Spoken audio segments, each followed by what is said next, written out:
நல்ல கேள்வி கேளுங்க. பிரதமர் வந்திருக்காரு, இப்படி வந்து எங்களுடைய கூட்டணி வெற்றி பெற்று ஆட்சி அமைக்கின்ற பொழுது மத்தியில் நிறைய திட்டங்களை கொண்டாடுறோம்னு கேளுங்க, அருமையா இருக்கும். அதோட இன்றைக்கு ஊழல் நிறைந்த ஆட்சி அகற்றப்பட வேண்டும் என்பதுதான் எங்களுடைய நோக்கம். இன்றைக்கு தமிழகத்தில் பார்த்தீங்கன்னா குடும்ப ஆட்சிக்கு முடிவு கட்ட வேணும், வாரிசு அளவுக்கு முடிவு கட்ட வேணும், ஊழல் நிறைந்த ஆட்சி, இந்த ஆட்சிக்கு முடிவு கட்ட வேண்டும் என்ற அடிப்படையில் ஒத்த கருத்துடைய கட்சிகள் எல்லாம் ஒன்றாக இணைந்து இன்றைக்கு பயணித்துட்டு இருக்கிறோம். நிச்சயமாக இந்த தேர்தலில் அதிக இடங்களில் வெற்றி பெறுவோம். ஆமா, நிச்சயமா 210 இடங்களில் கூடுதலா இருந்தாலும் குறையாது. ஏன்னா இன்னைக்கு மக்கள் இந்த ஆட்சி வெறுத்துட்டாங்க. மக்கள் ஒரு ஆட்சி நடைபெற்றுக் கொண்டிருக்கிறது. தினந்தோறும் போராட்டம் நடக்காத நாளே இல்லை. எல்லா தொலைக்காட்சியில் நீங்க தானே காட்டிட்டு இருக்கிறீங்க.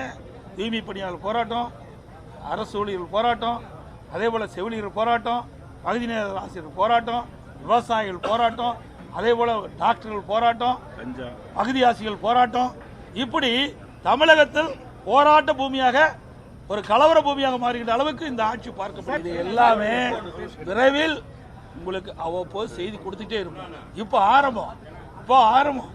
இன்றைக்கு தான் பாரத பிரதமர் வந்து முதற்கட்டமாக இந்த மாநாட்டு பொதுக்கூட்ட மாநாட்டில் அழகா அற்புதமா பேசிட்டு சென்றிருக்காரு.